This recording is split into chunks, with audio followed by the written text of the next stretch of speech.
The difference is government intervention, and in this case, is obviously it's the central bank intervention. So, in order to understand the central bank intervention, we have to look at the balance sheet of the central bank. Okay, so this is where we were last time.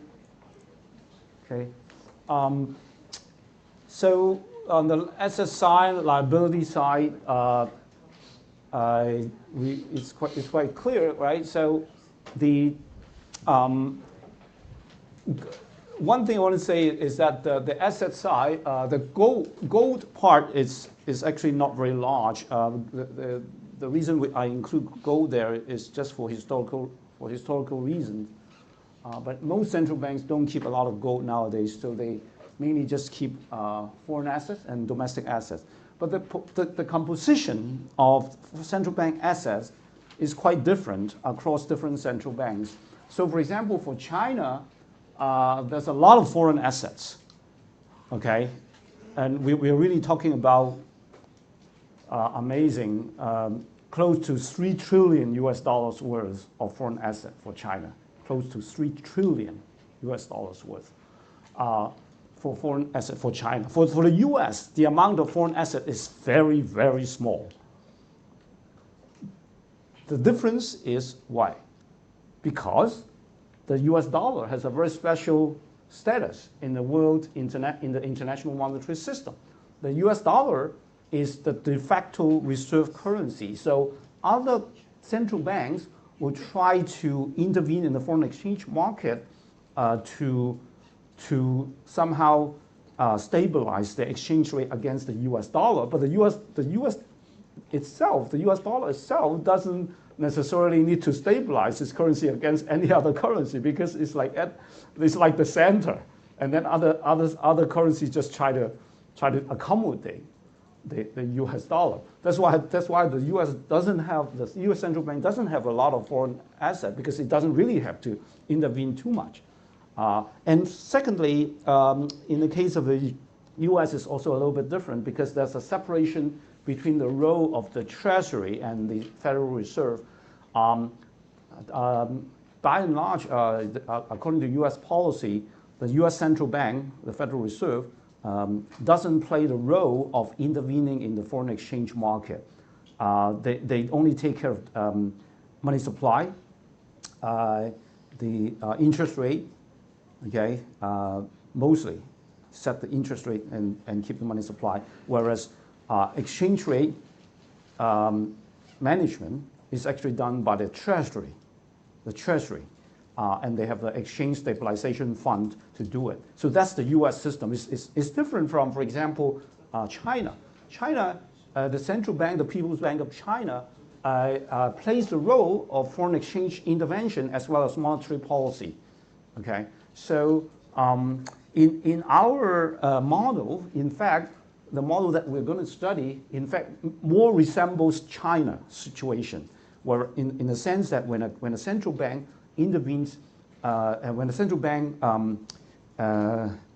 buys or sell foreign asset or buys and sell domestic asset, it will have implication on the foreign exchange rate, as well as on the money supply. So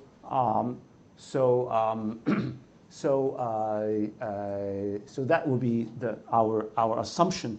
There is no separate department in the government to take care of the exchange rate.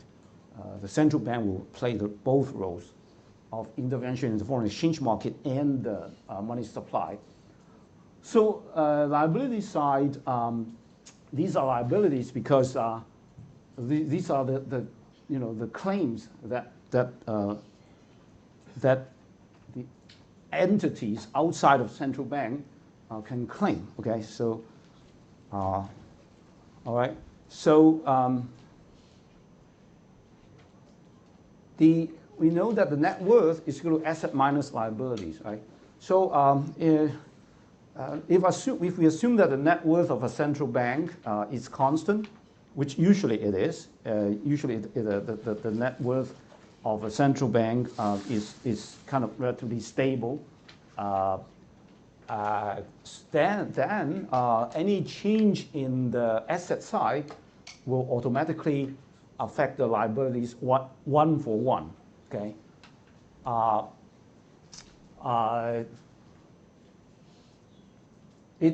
Changes in the central bank's balance sheet leads to changes in currency in circulation or changes in deposit held by the commercial banks, which will lead to change in money supply. So that is very important. Okay, so the money supply is the money supply of the economy is determined by the liability side. Okay, and this liability side together is called the monetary base.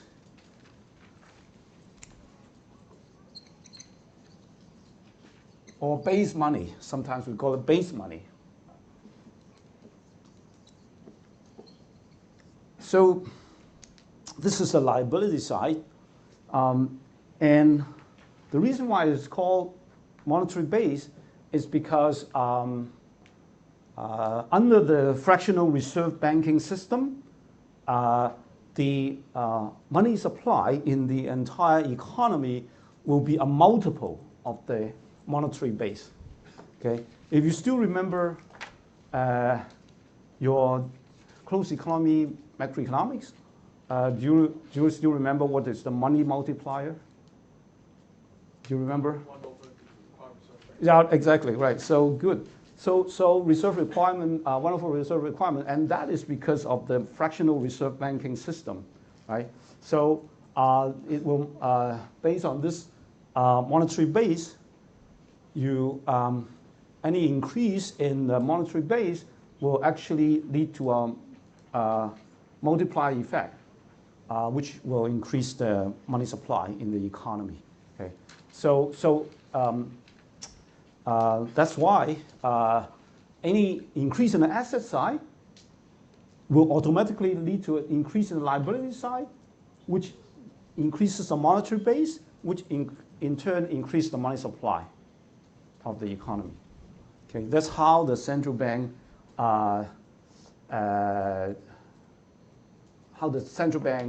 affect the money supply. And also how does it affect the exchange rate? Well, it affects the exchange rate actually through the foreign asset part. When a central bank buys foreign asset, okay, when it buys foreign asset, it will actually, when it buys foreign asset, it means it sells domestic asset, right? Sells a domestic currency.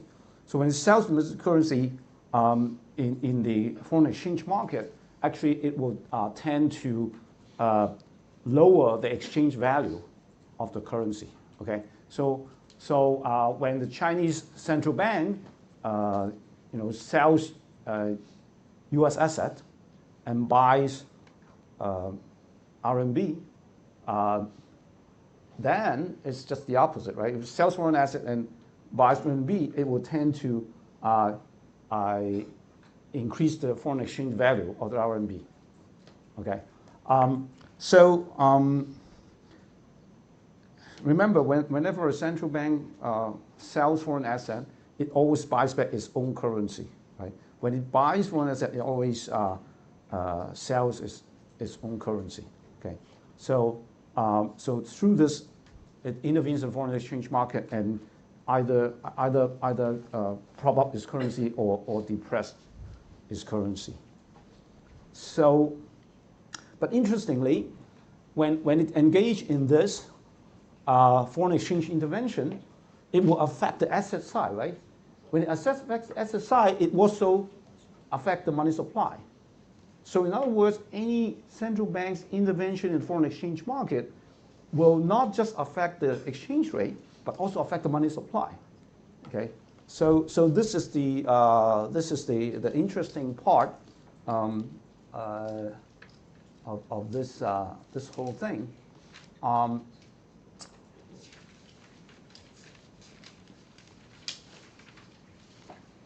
So when I say that if the deposit held by commercial banks at the central bank increase, the banks are typically able to use these additional funds to lend to customers, so the amount of money in circulation increases. Okay, so if there is more reserve, then they can then they can lend more, which actually means that the monetary base increases. Okay, so the liabilities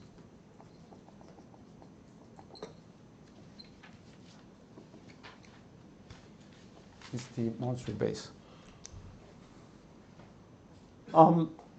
So a purchase of any asset by a central bank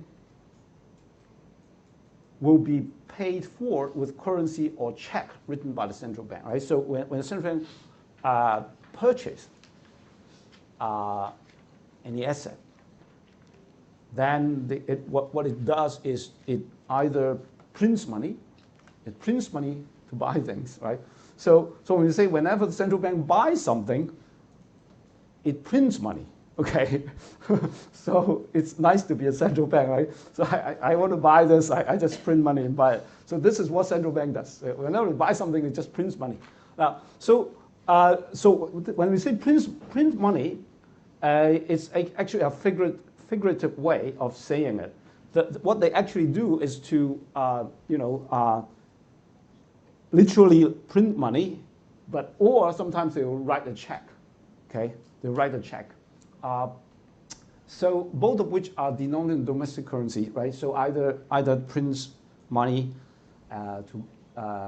or write a check. These are domestic currency, both of which increase the supply of money in circulation, because when you increase the either increase the currency in circulation or increases the reserve with the for commercial banks. But because when the central bank writes a check to a commercial bank, the commercial bank can then deposit the check with the central bank, so increases the reserve. The transaction will lead to equal increase in assets and liability. When the central bank buys domestic assets, the domestic supply increases. Okay, domestic bonds or foreign bonds.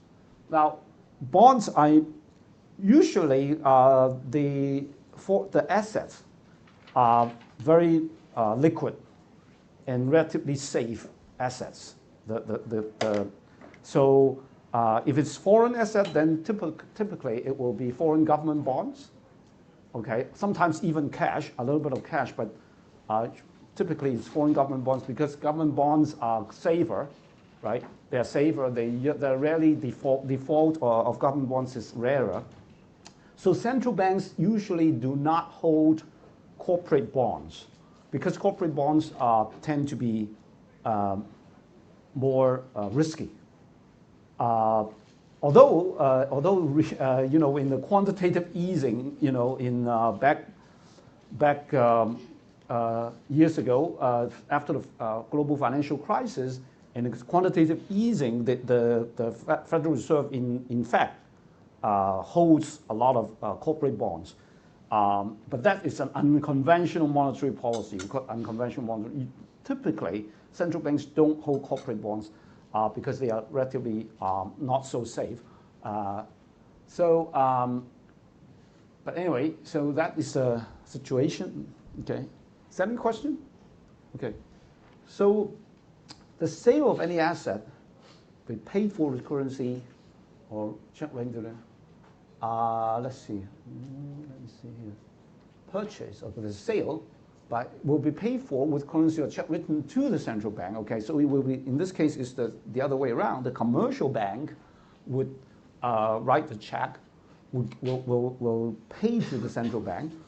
So if they pay in cash, then the money in circulation will decrease. Okay, so when talk about money supply, is really the money outside the central bank. It's in the economy, the money in the economy. So when so in this case, the amount of currency in circulation will reduce. So the central bank would just put the if they pay by cash, then this cash will be put in the vault of the central bank. It's just in the vault, the warehouse, the place where you put the money, okay, in the safe. Or it will reduce the deposit held by the banks. You remember the deposit of the commercial banks deposit with the central bank. So it will reduce the deposit because now it's the central banks are paying the commercial banks are paying the central bank. So money supply will shrink. That monetary right? Okay. So in the foreign exchange market, the central banks will trade foreign assets in the foreign exchange market. You remember in this foreign exchange market, we say that in the very early chapter, we talk about the foreign exchange market, right? Who are the participants of the foreign exchange market? There are a lot, mainly the commercial banks, like the large commercial banks are the major player, but the central bank is also a player. The central bank is quantitatively, it's actually a smaller player than the commercial banks. But it has very important influence. So when the central bank entered in the foreign exchange market, it had a lot of influence. People look at the action of the central bank to get some clue as to what the government policy is going to be. And they will take action according to that.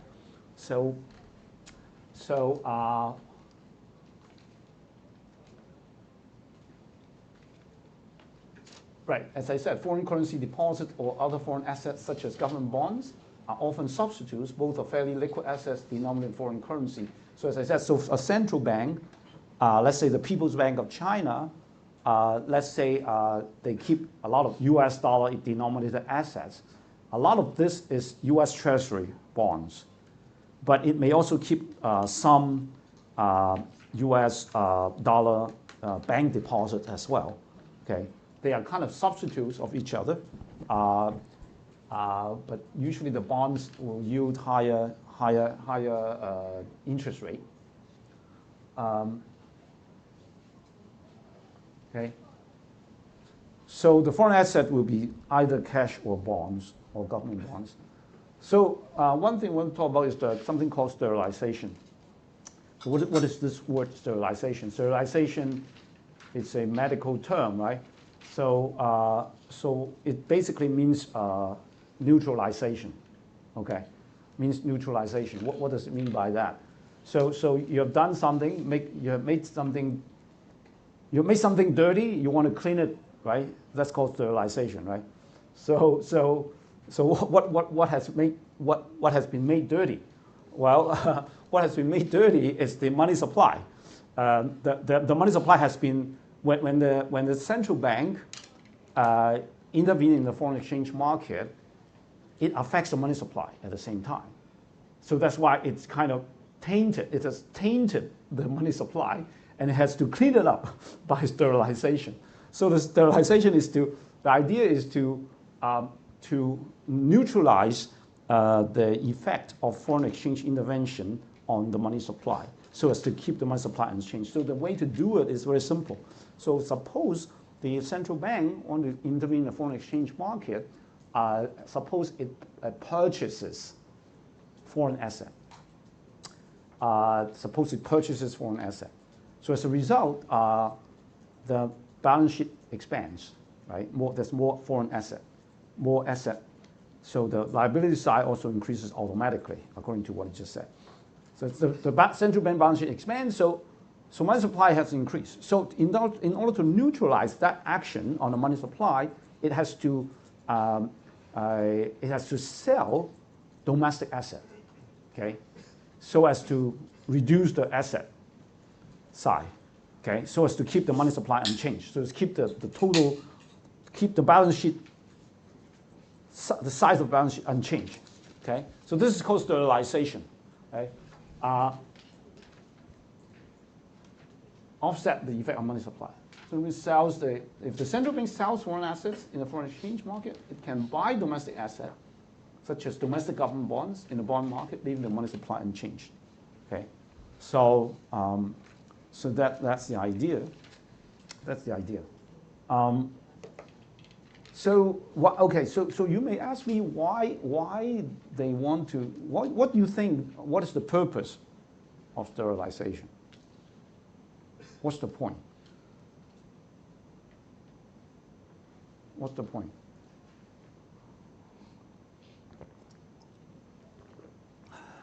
What is the point of sterilization? Can anybody tell me? Why? It's very important. It's a very, very important thing. You must understand this. Affect interest rates? What? Should not affect interest rates? It doesn't want to affect the interest rate? So it will affect which will affect the output. Okay. So, right. It doesn't want to affect the interest rate. It doesn't want to affect the money supply, right? So in fact, right. But then why? Why doesn't it want to affect the? The interest rate will change the output.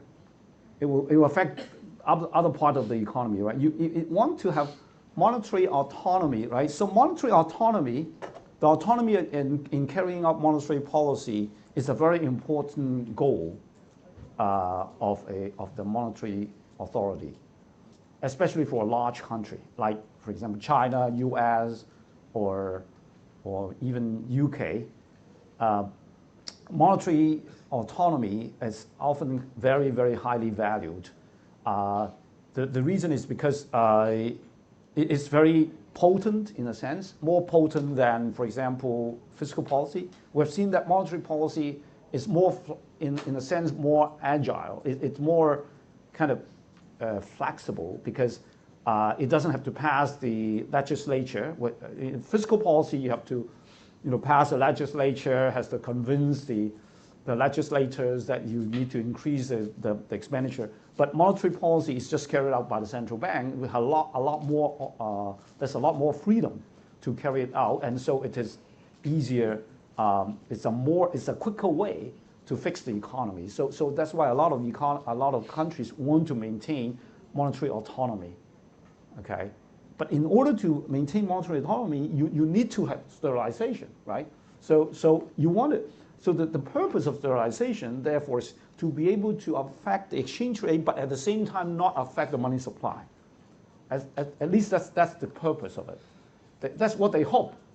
But I'm going to tell you that usually sterilization is not very effective. Okay, the reason is because it's precisely because once you sterilize, then the money supply will be unchanged, right? If the money supply is unchanged, then even the exchange rate,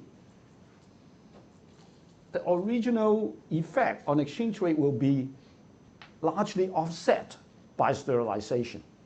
Okay, the reason is that once you sort of sterilize, the money supply goes back to the original level. That means that the interest rate will go back to the original level. So we want to keep interest rate unchanged. But when you keep interest rate unchanged, then it will affect your exchange rate. You see, because of uncovered interest parity. Uncovered interest parity says that if your interest rate is unchanged, you cannot change the exchange rate. You see, so so that is the problem. Okay, that's the problem. So so we're going to talk a little bit more about the problem with sterilization. But I can tell you that the bottom line is that sterilization is often not effective. It's often not effective. Especially if you have capital mobility, so that the uncovered interest parity condition holds. Okay, if the uncovered interest parity condition holds, it's very hard for you to sterilize the economy because you sterilize the economy, it's pure money supply unchanged, then your exchange rate cannot change. Okay. But still, we can try to look at what is the effect of sterilization. So effect of $100 foreign exchange intervention summary. So So the first thing is there are four actions, right? Four actions. One is non-sterilized foreign exchange purchase, sterilized foreign exchange purchase, non-sterilized foreign exchange sale, and sterilized foreign exchange sale. So we look at purchase of foreign exchange and sale of foreign exchange, and whether or not it's sterilized. So if it's non-sterilized, basically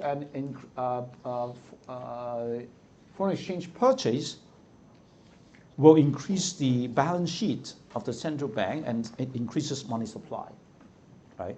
So the way to think about whether purchase or sale, what is the effect of a purchase or sale by the central bank, the easiest way to think is whether the balance sheet has expanded or contract. Okay, when the central bank buys foreign assets, it acquires more foreign assets. The asset side increases, so liability side will also increase, so the balance sheet will expand. Whenever the balance sheet expands, it means the money supply increases. Okay, so that's the way to think about the effect. So once you know that, then it's easy to see, right? Whenever you have a foreign exchange purchase, that means the money supply increases.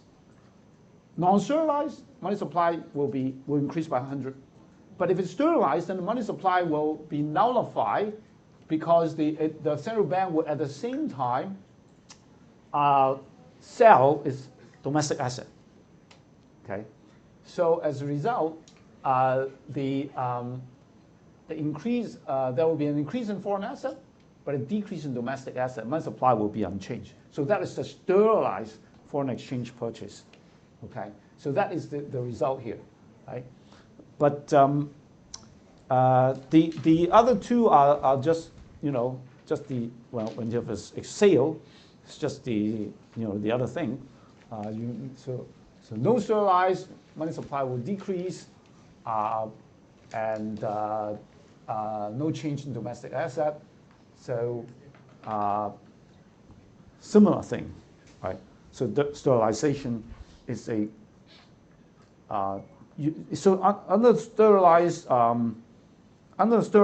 foreign exchange intervention, the composition of the assets of the central bank changes. Okay, but the total amount of asset is unchanged. So, okay, now let's talk about the fixed exchange rate. Actually, it's quite simple, right? We talk about a fixed exchange rate.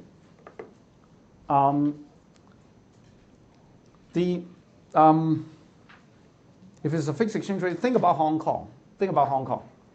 So how do we think about the situation in Hong Kong? 7.8, right? $1 is 7.8 Hong Kong dollar, and we know that it has been holding for more than 30 years, and we have confidence in it. We know that the Hong Kong Monetary Authority is fully behind this policy. So the EE, what is the EE in this case of Hong Kong? Still 7.8, right? The EE is very, very firm, right? 7.8. Okay, what is the E? Also 7.8, right? So EE and E is always the same in the case of Hong Kong, right? Fixed exchange rate. So if you look at the uncovered interest parity condition, this term disappears, right? This term disappears, so R star. So Hong Kong's interest rate, Hong Kong's let's say a time deposit interest rate should be exactly the same as the U.S. time deposit interest rate. If it's not, then people can arbitrage. Okay. So in some sense, you may say a fixed exchange rate fixed exchange rate system is try to peg your interest rate with the foreign exchange rate. So basically, that's like basically like that, right? Does that make sense? So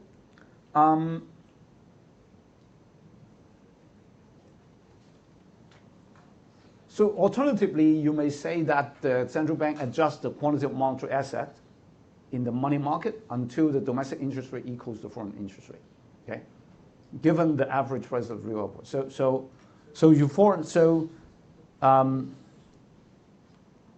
Whenever the interest rate deviates, right? Whenever R deviates from R star, the central bank will have to intervene to keep the R back to the level of R star. Basically, that's the idea.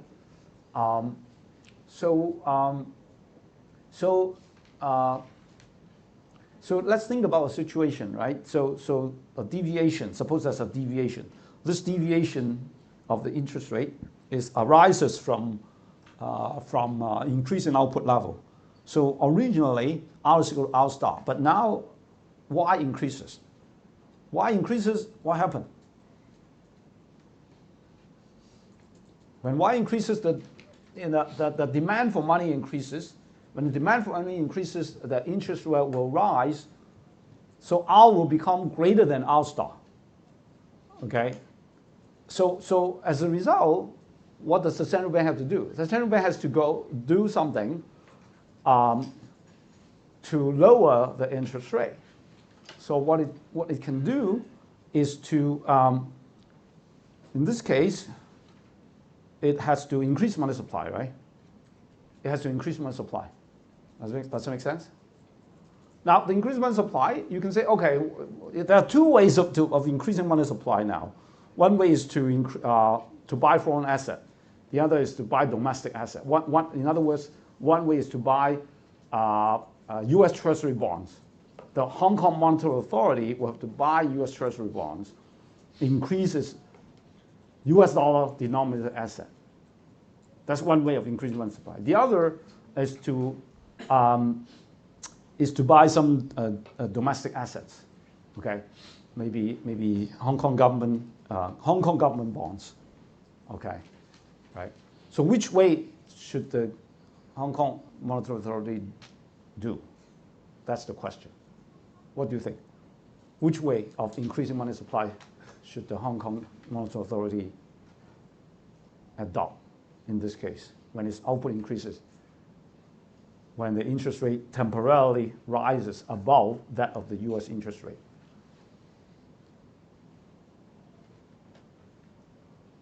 What do you think?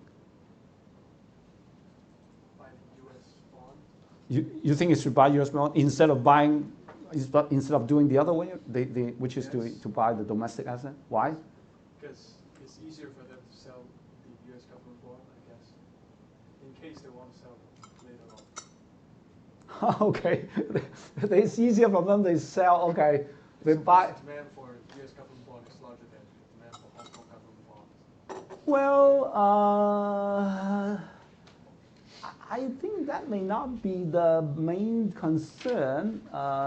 They can, or they can even increase the deposit, right? So they have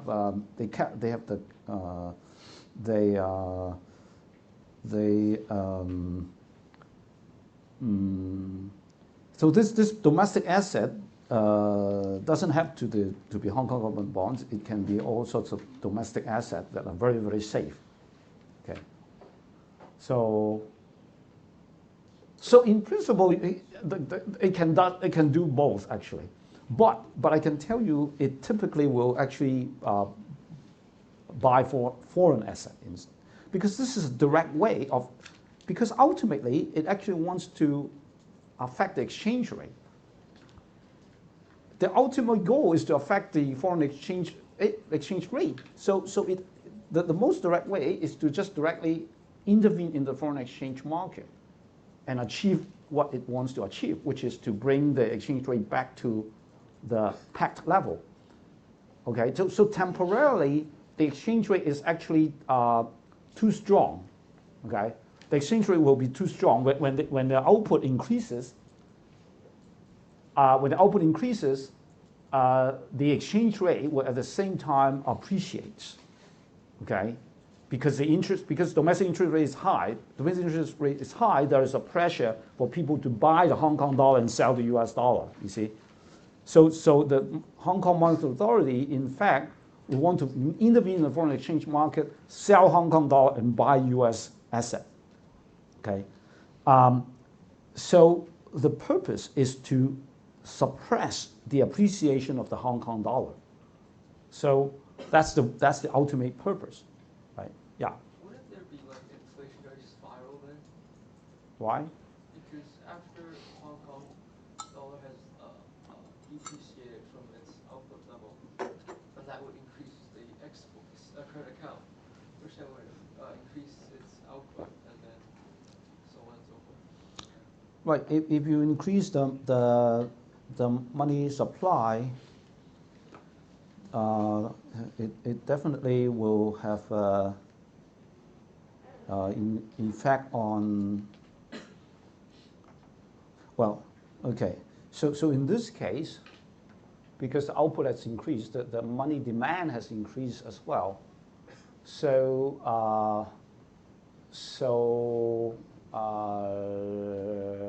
it's not clear whether the price. I think the price may not need to change in this case. Yeah, it doesn't have to change. In fact, because the money demand has increased, the demand for money because Y has increased. So in other words, I think you're asking the question.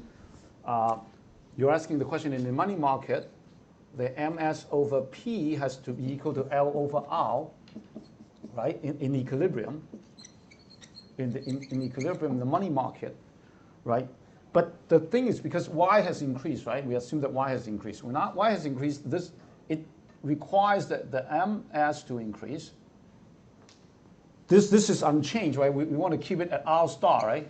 In the long run, because the fixed exchange rate, keep it R star. This Y has increased. So this increase. So if this has increased, this P doesn't have to increase, actually. It doesn't necessarily need to inflation in this case because of that. Okay, so I can tell you what happens. Suppose you may say, okay, you may argue, well, does it really matter? Suppose the central bank, suppose the Hong Kong Monetary Authority instead purchase domestic asset. It increases money supply. It will reduce the interest rate back to the R star, right? Why not? Why does it not work? In fact, it will work, I can tell you, but it requires some. The private sector will then enter into the picture, because the private sector will actually enter into the foreign exchange market and arbitrage. Instead of the central bank purchasing US dollar asset, the private sector will do it. The private sector will actually sell Hong Kong dollar and buy US dollar asset. Okay, so the effect on the foreign exchange on the exchange rate will be the same, but in this case, the entities that enter into the foreign exchange market is the private sector. They will enter into the foreign exchange market to keep the exchange rate unchanged, because they know that the EE, because their EE is equal to 7.8, their EE is that fixed exchange rate. Knowing that, they will arbitrage. You see, if you are a private actor in the economy, if you know that the exchange rate is going to be back to 7.8, and if you see that it deviates, that creates an arbitrage opportunity for you. You see? So you know, the end result is the same, but the actors are different. Not the central bank, but the private sector in this case. You see? So it's but I say usually it's the central bank who actually does that, because after all, it is the central bank who, the goal of the central bank is to affect the foreign exchange market, is to affect the exchange rate. So why don't you do it directly, right? it's more direct, it's quicker, it's safer, it's more guaranteed, right? Why do you have to rely on the private sector to do it for you? Does it make sense?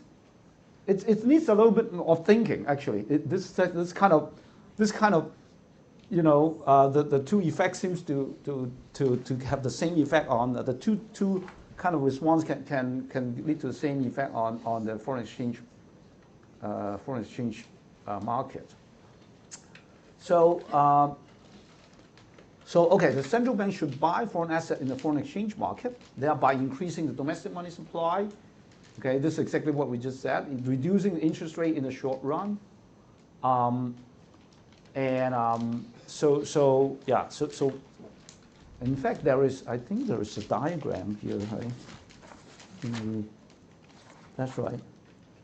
Right.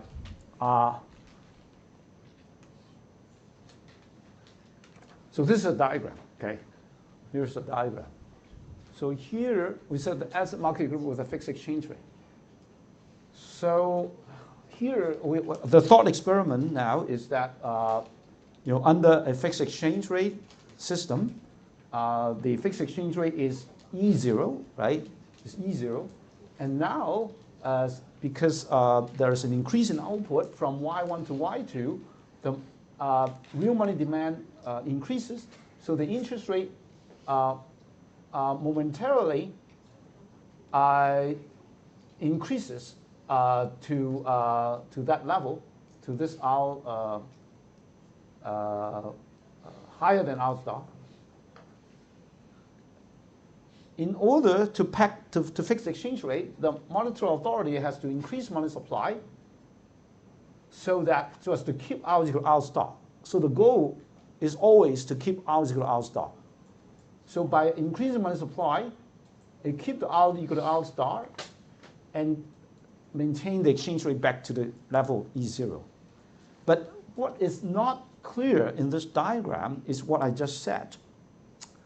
When the way in which the central bank increases the money supply is by increasing foreign asset. Okay, so that's why it's important to look at the balance sheet of the central bank now. So in this chapter we look at the balance sheet, because in previous chapters we don't look at the balance sheet of the central bank. But now in this chapter we have to look at the balance sheet of the central bank, because there are actually two ways of increasing money supply, and we want to focus on the increase in the foreign asset part, okay, according to the story that I just told you. So what is not shown in this diagram is that M1, the M increases by means of an increase in foreign asset. Okay, does it make sense? Because it's a direct way of intervening in the foreign exchange market. But what I just told you is that suppose the central bank instead increases domestic asset, it can still increase the money supply from M1 to M2. It can still reduce the interest rate to R star. But then the only difference is that the private actors in the private sector will have to enter into the foreign exchange market to do the arbitrage. The private sector will arbitrage by buying foreign assets and selling domestic asset. And then they actually gain some money as a result of that. Okay? So they profit from this if the central bank does not directly intervene in the foreign exchange market. You may say that the central bank, when the central bank enters the foreign exchange market, in this case, it actually keeps the profit for itself rather than let the private sector keep the profit. Okay, so it's in the interest of the central bank to profit from it. Okay, it's an arbitrage opportunity for the central bank actually. Right? So now here is three things here that what is the fixed exchange rate? There are three components, three elements of this fixed exchange rate system. A government must announce the fixed exchange rate. It must stand ready to take action to maintain that committed exchange rate through buying or selling an asset when the spot rate deviates from the committed rate, and the public has to believe it. So these three things are important. All three of them have to be important. The public has to believe it, meaning that the EE has to be exactly equal to E all the time. Okay, EE is equal to E is equal to E0. Okay, so EE is equal to E is equal to E0 all the time. Okay. As a result of this fixed exchange rate. Okay. This is the fixed exchange rate. Does that make sense? Right? So, so in the case of Hong Kong, it's actually very firm. This is a very firm belief by the public. So it's almost like autopilot. It's almost like autopilot in the sense that even if the central bank, even if Hong Kong Monetary Authority doesn't intervene too much, the market will automatically arbitrage. Okay, so the Hong Kong Monetary Authority under normal times doesn't have to intervene into the foreign exchange market all the time, because because the private sector may automatically arbitrage because they believe in this, right? Any deviation can happen. So that's one thing. All right.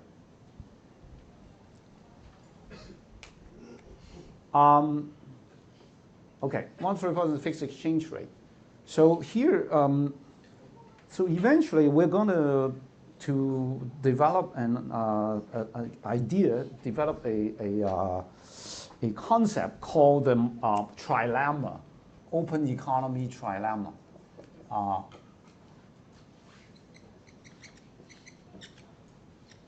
Sorry, open economy. So eventually we're going to derive a concept called the open economy trilemma. So, well, I'm actually approaching that a discussion of that, but let me not talk about it yet. Okay, so let's talk about the monetary policy and fixed exchange rate. So when the central bank buys or sells foreign assets to keep the exchange rate fixed, is not able to adjust domestic interest rate to attain other goals. So in particular, monetary policy is ineffective in influencing output and employment. So that is related to open economy trilemma, which I will introduce in a little bit. So it's a dilemma, actually. What I just say here is a dilemma, right? So you want to. If you want to have a fixed exchange rate, then you cannot have autonomy in monetary policy. Okay, so let me explain why. Let's just explain why. The trilemma is actually one step further than this. This is a dilemma, okay? And then from the dilemma, I'm going to tell you the trilemma, okay? So what is this? What is this? Why is it like that? Why is it that you have this dilemma here? Okay, why is it that you have this dilemma?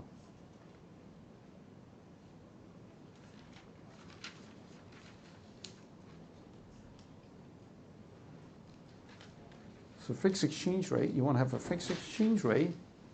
If you want to have fixed exchange rate, then you cannot have monetary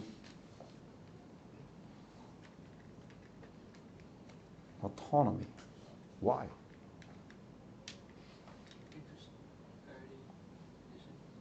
Okay, interest parity condition. Okay, so can you elaborate a little bit more? So R So R is equal to R star plus EE minus E divided by E. Okay, so if you have fixed exchange rate, the E minus E over E becomes 0. yeah, this becomes 0. So as a result, R is equal to R star. This is what you want. This is what you want to achieve. The central bank always want to achieve that. Always want to keep that. So then, If he increases interest rate, then E, then the spot exchange rate will change. that's right. So it's actually getting very obvious, right? So you simply, this R, there's no autonomy in changing R, because this is determined by a foreign country, right? This is the US time deposit rate, okay? The Hong Kong time deposit rate must be equal to US time deposit rate. There's no autonomy in affecting this R. If you have no autonomy affecting R, that means that you have no monetary autonomy. Because your monetary autonomy is to affect R, basically. If you're basically unable to change R, then you cannot achieve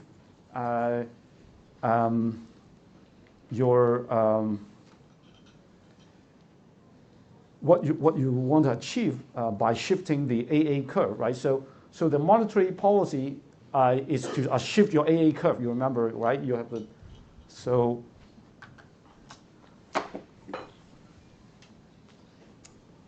the original idea, I believe this is DD curve, right? Okay, so this is AA curve. So typically, you want to have an autonomous monetary policy, so that when you increase the MS, you can help you to sort of increase your output, right? In case you need to fight a recession, right? Something like that. But this. So the reason why you can shift the AA curve is because you can change the interest rate. If you cannot change the interest rate, it's impossible to shift this curve because well, first of all, your exchange rate cannot change. Okay, so you're stuck at this exchange rate E0. So obviously you cannot have an exchange rate that deviates from this one. Okay, so what you have to do is that if you really increase your money supply, you simply you increase it, but then you have to, suppose let's say you increased your domestic asset holding. Okay, you try to increase your money supply by increase the holding of domestic asset, right? But then this will increase the exchange rate above E0. You cannot do that. So what you have to do is you have to reduce the holding of foreign asset. Okay, so you have to reduce so you have to shift this and then shift it back. Okay, you can change the composition of your asset. The central bank can change the composition of the asset, but it cannot change the total amount of asset it holds. So it doesn't have the monetary autonomy. Okay.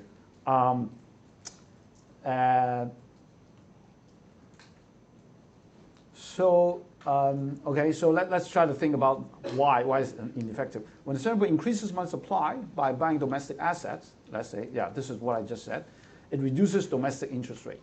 To keep the exchange rate fixed, it has to sell foreign assets, right?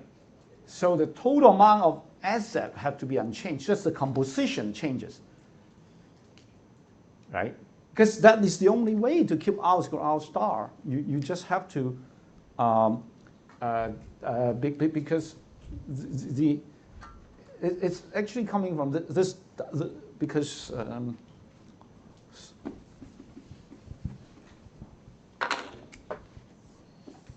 so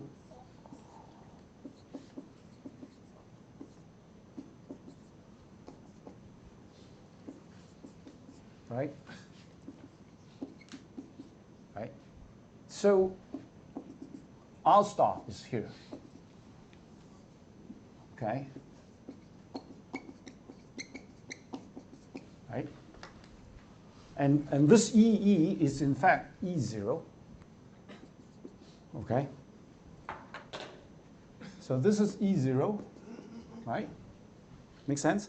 So if you want to increase your money supply to boost your economy, then you would reduce your interest rate, which is basically lead to a depreciation. You can't do that. You have to change your money supply back to the original level. So this is what it says here. Okay, you just change the composition of your asset, but it cannot. So you just shift the A curve out and then shift it back, you know, by changing the composition of your assets. But it doesn't affect the interest rate, it doesn't affect the exchange rate, it doesn't affect output. It doesn't affect output. That's the important thing. It doesn't affect your output, and you monetary autonomy is totally lost. On the other hand, fiscal policy is very potent. Fiscal policy is very potent in this case.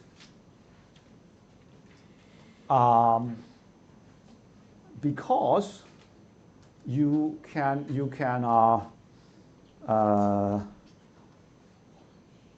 now, when you increase your fiscal policy, when you have a fiscal expansion, you can actually at the same time increase your money supply and still keep the exchange rate unchanged. So it's like the fiscal policy is extra potent, actually, more potent than under the flexible exchange rate, because you can increase your fiscal spending and increase your money supply at the same time to keep, so that the exchange rate will be kept unchanged. So it's extra potent fiscal policy. So if you think about the case of Hong Kong, back in the Asian financial crisis, after the Asian financial crisis, Hong Kong was stuck in a situation where it cannot use monetary policy. In the case of Hong Kong, monetary policy is oftentimes related to the exchange rate, right? It cannot depreciate the currency, right? So you cannot use monetary policy to stimulate the economy after the Asian financial crisis back in 1998. So the only thing it can do is the fiscal policy, just increase government spending, okay? But it's very potent, okay? So let's look at this case, fiscal policy, okay? So temporary change in fiscal policy are more effective in influencing output and employment in the short run. More effective. In fact, when we say more, it's compared with the floating exchange rate. Compared with the flexible exchange rate is actually even more potent. So the rise in aggregate demand and output due to expanding raise demand of real monetary assets and putting upward pressure on the interest rate. So the prevent appreciation, the central bank has to buy foreign asset, increase the money supply, and decrease interest. There's no crowding out of current account. There's no crowding out. Okay, so that is actually quite interesting. You compare this with the flexible exchange rate. Then under flexible exchange rate, there is in fact crowding out. There is some what we call incomplete crowding out. Do you still remember? Under fiscal temporary fiscal policy, there is an incomplete crowding out. That means that increase in government spending actually leads to a decrease in the current account, a little bit, but still the output is going to increase, the aggregate demand is going to increase, okay? But there's some crowding out. But here there's no crowding out at all. The reason is why? Why is there no crowding out? Can anybody tell me? The current account doesn't fall. The exchange rate is unchanged. The exchange rate is unchanged. So the exchange rate whereas in the floating exchange rate situation, the exchange rate actually appreciates. You see, so that hurts your current account, right? But in this case, it doesn't hurt the current account. Okay. It doesn't appreciate. The currency doesn't appreciate. That's why it doesn't hurt the current account. So, so here is the situation. So, the increase in G will momentarily lead to appreciation of currency, right? But in order to keep the exchange rate unchanged, you have to, the central bank will have to intervene in the foreign exchange market by buying foreign asset. Okay, buying foreign asset, and that will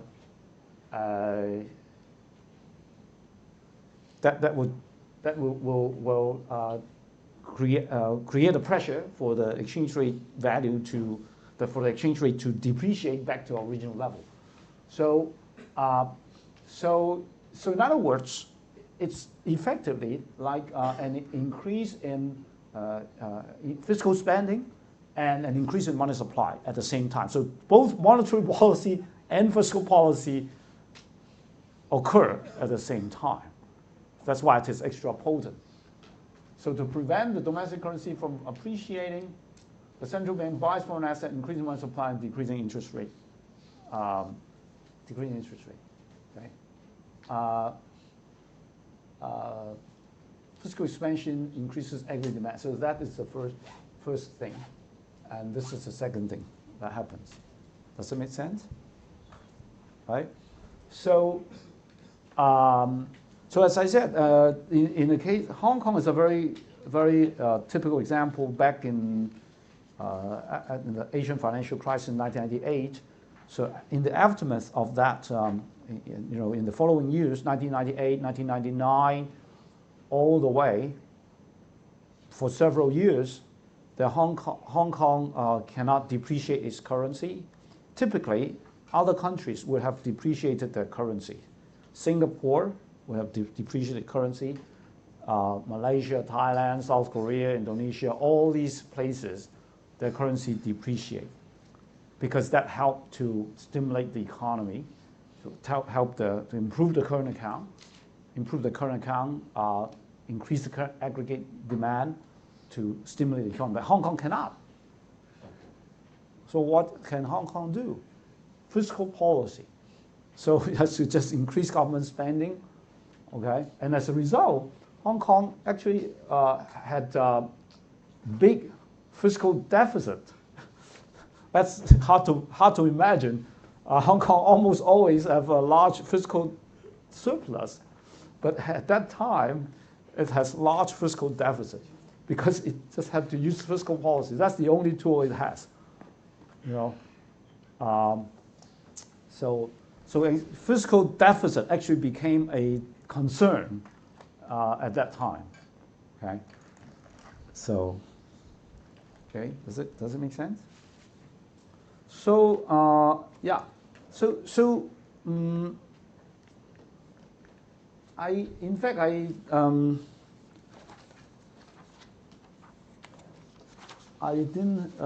have not gone to the open economy trilemma yet. So I'll wait a little bit further to talk about this trilemma, but here, so you can see that that's a big difference between monetary policy and fiscal policy.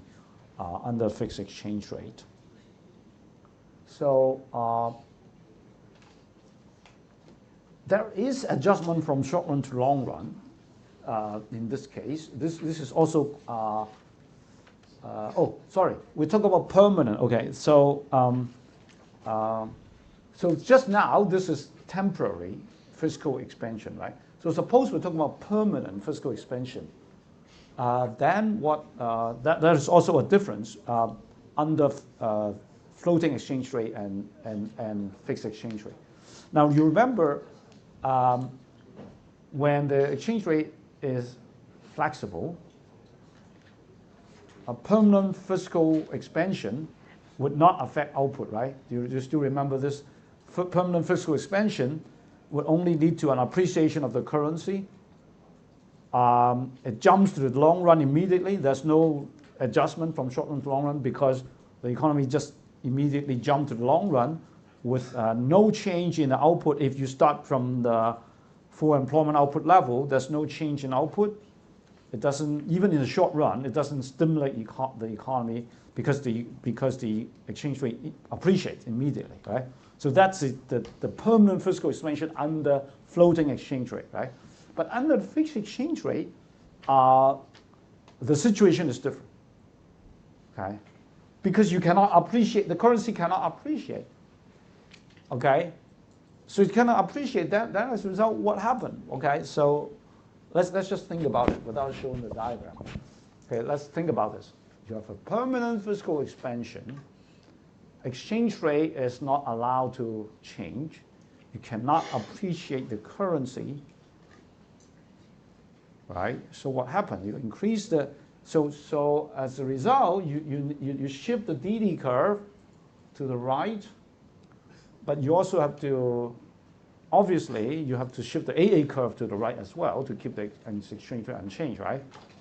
So you have to increase money supply, okay?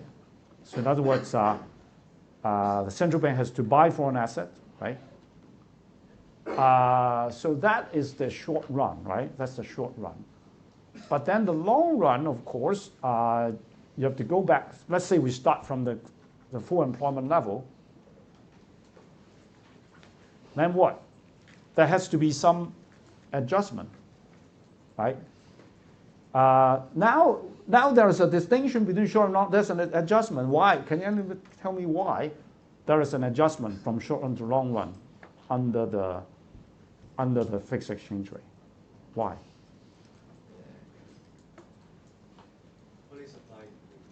Money supply increase, and therefore the price will increase. Exactly. Very good. Very, very good. Because of that, precisely because of that. So there is, the price will have to increase in the long run. And because price is sticky, that's where the short run you cannot change. But in the long run, the price will have to adjust. So that's why there's a distinction between short and long run, right? So money supply has increased. That is, the money supply has increased because of the fixed exchange rate regime, okay? So that's why, okay, the general price level P tends to rise in the long run, right? A rising price level makes the domestic product more expensive, lead to a real appreciation, okay? So even though there is no nominal appreciation, there's going to be a real appreciation, okay? That is very interesting. So you still have a real appreciation. In this case, the real appreciation comes about as a result of the rise in the price level in the long run. Okay? In the long run, you still have a real appreciation, but that is because of the price increase. The EP star over P falls. See, this is unchanged, this is unchanged, this falls, this rises, so this whole thing falls. It's a real appreciation. So aggregate demand and output decreases as prices rise and DD curve shifts to the left. This is the adjustment, okay? So, so the adjustment would be the DD curve will, as the P gradually rises, the DD curve will shift to the left, and also in fact, the AA curve will also shift to the left gradually from the short run to the long run. So the prices tend to rise until employment, aggregate demand, and output falls to a normal or full employment level. Okay. So, okay. So an increase in G crowds out current account in the long run now. Okay. So it, in fact, it completely crowds out. This is just like in the case of flexible exchange rate. The long run situation looks very similar to the case of permanent fiscal expansion under flexible exchange rate, except that the real appreciation is caused by an increase in P rather than by a decrease in E. Okay, the composition of aggregate demand changes, right? The G increases, but current account falls. This outcome is the same as the short run and long run effect of permanent fiscal expansion under floating exchange rate. Okay, so remember under floating exchange rate. I'm running out of time. So under the floating exchange rate, so let's don't worry about this thing. Right, so under the floating exchange rate, you have the DD curve shift, and then the AA curve shifts. Right, so you get to this YF level, right? So there is a currency appreciation, okay? So E, it's going to right. So well, anyway, in this case, the real exchange rate appreciates in both cases, except that it is achieved through nominal exchange rate appreciation under the floating regime. This is a floating regime. Right? Whereas, while it is achieved via increase in P under the fixed exchange rate regime. So to just give you a preview, I'll actually come back to this next time. So this is the situation. This is a short run, okay? Short run equilibrium, and then gradually you have an adjustment. I've run out of my time, so I just stop here. Okay. Any questions? So, okay. I'll see you on Thursday in the midterm.